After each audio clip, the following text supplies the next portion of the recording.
حضرت علی رضی اللہ تعالی عنہ نے فرمایا، جس نے اپنی پریشانیوں کو لوگوں پر ظاہر کیا تو وہ اپنی ذلت پر راضی ہو گیا۔ مجھے مایوس ہونے والے شخص پر تعجب ہوتا ہے جبکہ اس کے پاس استغفار کی قوت موجود ہو۔ یہ دنیا بھی کتنی عجیب ہے، بے ایماندار کو بے وقوف اور بے ایمان کو عقل مند اور بے حیا کو خوبصورت کہتی ہے۔ اپنی زبان کی تیزی اس ماں پر مت چلاؤ جس نے تمہیں بولنا سکھایا۔ 3 چیزیں ایمان کو تباہ کر دیتی ہیں: امیروں کی محفل، عورتوں کی صحبت اور جاہلوں سے بحث۔ جہالت ایک قسم کی موت ہے اور جاہل لوگ چلتی پھرتی لاشیں ہیں۔ تنگ دستی میں سخاوت کرنا، غصے میں سچ بولنا اور طاقت کے ہوتے ہوئے معاف کرنا بہترین نیکی ہے۔ جب کوئی دوست تمہیں اپنا راز بتائے، یہ سمجھ لینا کہ وہ تمہیں اپنی عزت امانت دیتا ہے، اس میں کبھی بھی خیانت مت کرنا۔ جس آدمی کی زبان خراب ہو جاتی ہے اس کا نصیب بھی خراب ہو جاتا ہے۔ اگر کوئی تم سے جلتا ہے تو بجائے غصہ ہونے کے اس کی جلن کی قدر کرو، کیونکہ یہی وہ لوگ ہیں جو تمہیں خود سے بہتر سمجھتے ہیں۔ جب بھی کسی کے ساتھ نیکی کرو تو اسے بھول جایا کرو، جیسے گناہ کرتے وقت اپنے رب کو بھول جاتے ہو۔ لوگ 2 طرح کے ہیں، ایک سخی لیکن ان کے پاس پیسہ نہیں ہوتا، دوسرے مالدار مگر وہ کسی کی حاجت روائی نہیں کرتے۔ رزق سخاوت میں پوشیدہ ہے، لوگ اس کو محنت میں تلاش کرتے ہیں۔ سب سے زیادہ قابل نفرت وہ شخص ہے جو لوگوں میں عیب تلاش کرتا ہے۔ ہر سنی ہوئی بات کو بیان نہ کرو، ورنہ تمہاری بے وقوفی کے لیے یہی بات کافی ہوگی۔ اگر میری زندگی میں دکھ نہ ہوتے تو میں اپنے رب کے ساتھ دعا کا رشتہ کیسے نبھاتا؟ غربت انسان کو اپنے ہی شہر میں اجنبی بنا دیتی ہے۔ کم ترین علم وہ ہے جو زبان پر رہے، بلند ترین علم وہ ہے جو کردار سے ظاہر ہو۔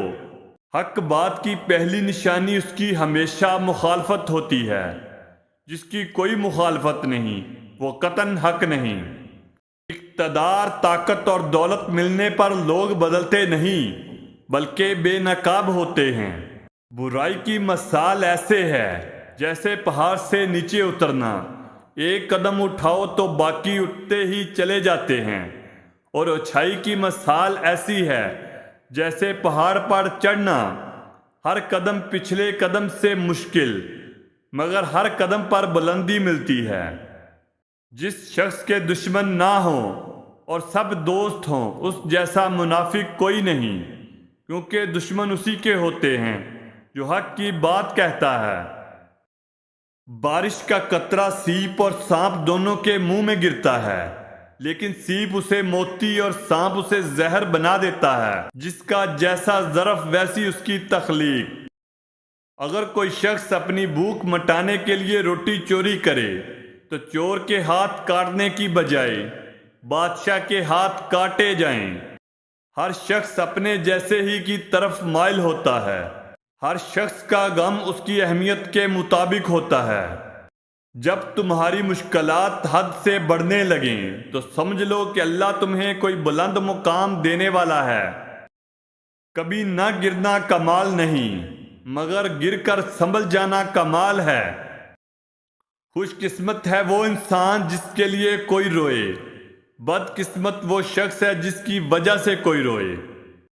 جب کوئی چیز اپنے والدین کو دو تو اس طرح دو جس طرح کوئی غلام اپنے آقا کے سامنے کوئی چیز پیش کرتا ہے۔ اسے اپنا کوئی راز مت بتاؤ جس کا کوئی راز تمہارے پاس نہ ہو۔ گھر میں غصہ کرنا گویا اسے ویراں کرنا ہے۔ حق جہاں پر بھی ہو وہاں تک پہنچنے کے لیے شدید سختیوں میں بھی گھس جاؤ۔ اپنا کردار بنانے میں اتنا مشغول ہو جاؤ کہ دوسروں پر تنقید کرنے کا وقت ہی نہ ملے۔ جہاں بھی رہو خدا سے ڈرو، ہمیشہ حق بات کہو اگرچہ تلخ ہو۔ جو حق سے منہ موڑتا ہے تباہ ہو جاتا ہے۔ لوگوں سے اس طرح گھل مل جاؤ کہ اگر مر جاؤ تو وہ تم پر روئیں، اور اگر کہیں چلے جاؤ تو تمہارے آنے کے منتظر رہیں۔ کوئی تم سے روٹھ جائے اور پھر وہی تم سے ملنے کو ترسے تو اسے کبھی مت کھونا، کیونکہ وہ تم سے بہت زیادہ پیار کرتا ہے۔ اگر تمہیں اپنے علم پر مغرور ہو تو جہالت کے لیے یہی کافی ہے۔ ہر اس دوست پر بھروسہ کرو جو مشکل میں تمہارے کام آیا ہو۔ غریبوں کے پاس بیٹھا کرو کیونکہ اس سے تمہاری طاقت بڑھے گی۔ کبھی کسی کو دکھ مت دو کیونکہ معافی مانگ لینے پر بھی دل میں درد باقی رہتا ہے۔ جس طرح دیوار میں سے کیل نکالنے پر سوراخ باقی رہتا ہے، ان لوگوں پر اعتبار کرو جو تمہاری 3 باتیں بھانپ سکیں: تمہاری ہنسی میں پوشیدہ درد، تمہارے غصے میں پوشیدہ پیار، تمہاری خاموشی میں پوشیدہ وجہ۔ کبھی بھی اپنی جسمانی طاقت اور اپنی دولت پر بھروسہ مت کرنا، کیونکہ بیماری اور غریبی آنے میں دیر نہیں لگتی۔ بے وقوف ترین انسان وہ ہے جو اپنی بد کلامی پر فخر کرتا ہے۔ ہماری مزید ویڈیو دیکھنے کے لیے ہمارے چینل کو سبسکرائب لازمی کریں تاکہ آنے والی ویڈیو آپ تک آسانی سے پہنچ سکے۔